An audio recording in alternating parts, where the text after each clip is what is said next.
This is such an impressive debut feature. We find it to be so insightful about the role uncertainty plays in young people's lives, and we were really shocked to see this during our process, blown away, and really, really excited to have this director back to our festival. Haley was first with us with Pillars in 2020, her short film which premiered here, and we could not be prouder to present her directorial feature film debut. Before we sweep you away to New York City, please join me in welcoming to the stage the director of Tendaberry, Haley Elizabeth Anderson.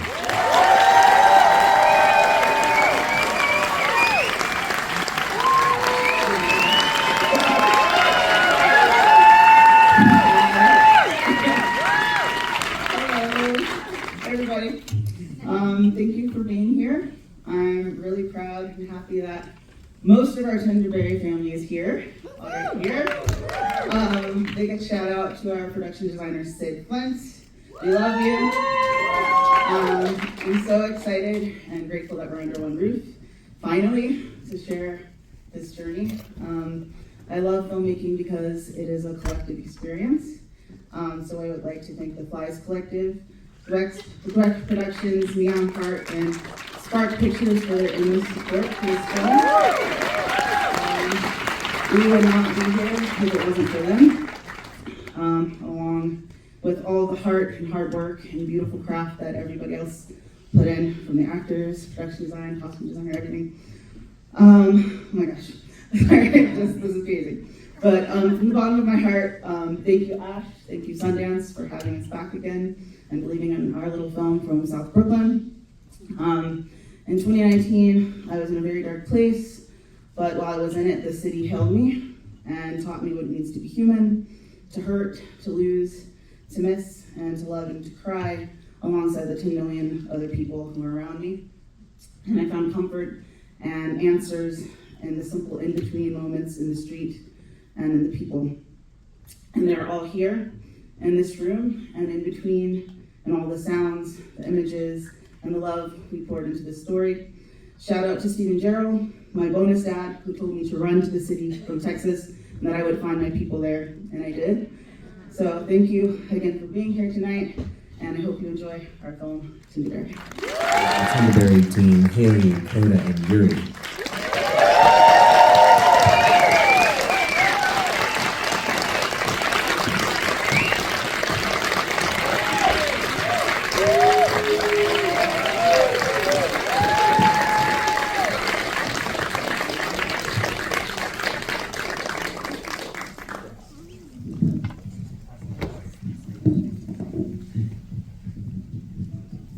So I'll start by saying congratulations to all of you. Thank you so much for sharing your film with us, and our audience is here first. Pleasure to have you. I've heard you talk about the title in the past, and I love what you said. Why don't you start by telling us a little bit about where that comes from?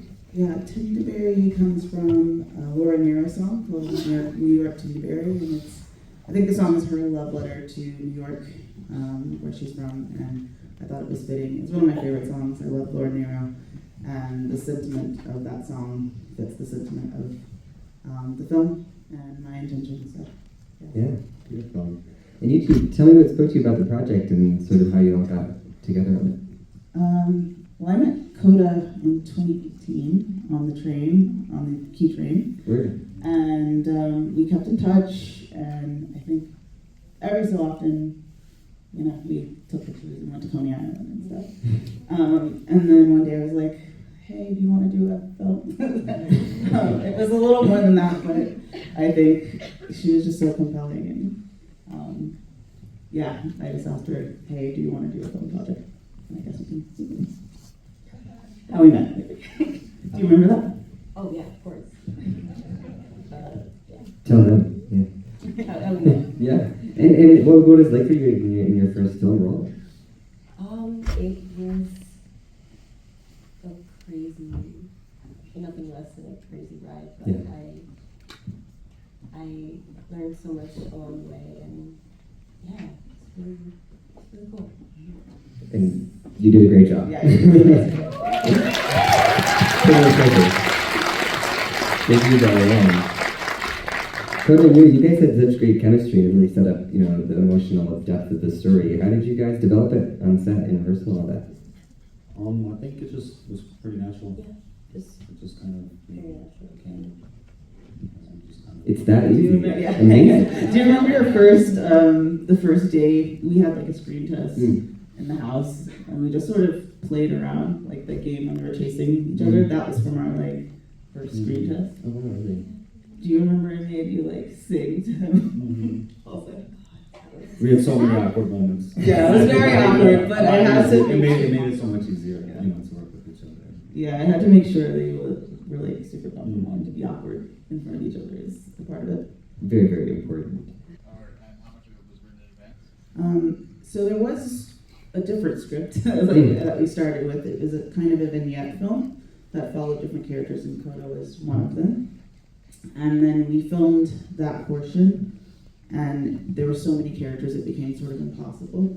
And then, there were certain elements that sort of stayed, like Coda and the neighbors, and all of those things were sort of there all the time.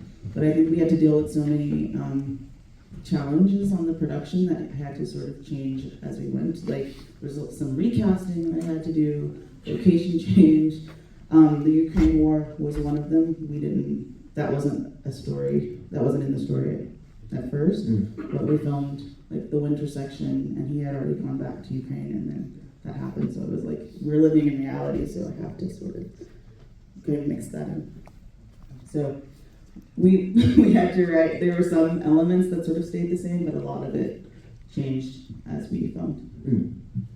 Yeah, Can you talk about the archival footage and why that spoke to you and how you wove it in? Yes. So the Nelson Sullivan Archive was something that I watched before I moved to New York.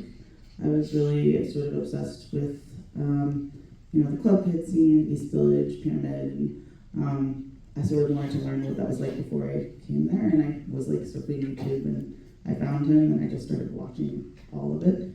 And I always knew I wanted to put it in a movie, and when you watch so many hours of his archive, you feel like he's your friend, and you really, really do know him. And so it was always sort of my plan to sort of mix it into something, or to make a doc about him. And when we sort of switched what type of film we were making, I was like, I think Nelson speaks to the greater sentiment of the past, and how like the city sort of fades away and changes, and your friends sort of go, and accepting sort of change. Yeah. Really dynamic approach, yeah. Over here. Can you talk about your use of sound to create the mood and to propel the story? Yeah. Shout out to Vinny, our sound designer. I think when we started sound design, I think my note to Vinny was like, I really liked that album by the Avalanches, Wildflower, and that's what inspired sort of the beginning. I'm really obsessed with sort of how that album changes and how you can hear like sounds from documentaries and other albums, and I think that's where I started. But I also just wanted it to sound like what Brooklyn sounds like. And I think, like the sirens and the clicking of your radiator, and so I really wanted to stay in reality, but the interludes were really inspired by Wildflower, that album. Nice. Sure. There's so much authenticity in your story that shows on the screen. Thank you. And it's clear how music is a transition and journey, both that you created for the audience, but potentially for yourself. Can you share a little bit about how music has shaped your life and journey, and how that shows up on screen? Yeah. Well, I'll say like me and Matt Ballard, my wonderful cinematographer, we sort of started a playlist. That was like one of the first things we started. And we just it was like a shared playlist, and we would just add tracks like for the 3 years we were talking. Matt really influenced sort of the sound, I think. He was really into jazz, and we were working on a jazz project that I'm really sad that sort of just fell apart. It was a Pharoah Sanders thing, so we sort of started in that world.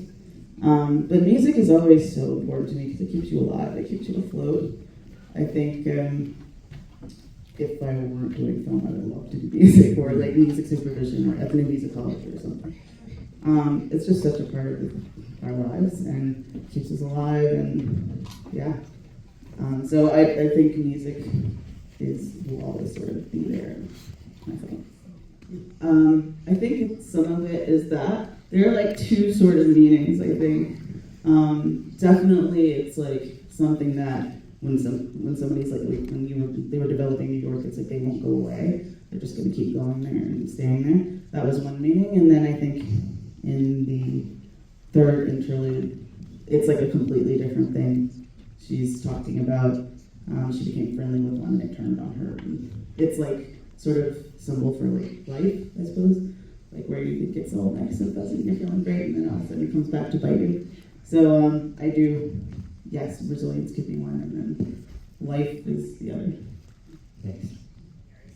Yeah, I think Coney Island was one that we sort of just, we were there like in summer 2022. we just took Dakota out for, it was like 4th of July weekend. It was just me, Matt, and 2 other people.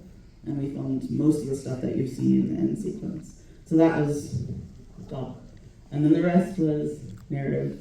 Like the store was very much a movie set. It drove Coda nuts. Yeah. She hated it. And I did too. And really deep. One more. Did you have something? Yeah. Oh, yeah. Congratulations on this beautiful, beautiful Thank film. you, Shay. And I just wanted to ask, what was the biggest challenge for you, either creatively or logistically, and how did you meet that challenge? Everything was a challenge because we, to shoot over a year, it seems sort of easy, but then, some people get sick, there was COVID, you lose a location, you have to change the schedule, you lose your crew, you lose your actors. So all of the things that come with making a film, it's just very hard. I was very lucky that these 2 wonderful people stuck with us until the end. They really dedicated a lot of time, and so did the cast and the crew, and everyone just gave so much time and care. So I'm very thankful for all you guys. And so and thanks so much all your time for tonight. Derek from IONCINEMA.com. If you want to support us, subscribe below. For more reviews, interviews, film festival coverage from Sundance, Cannes, Toronto, you want to check out these guys on this side.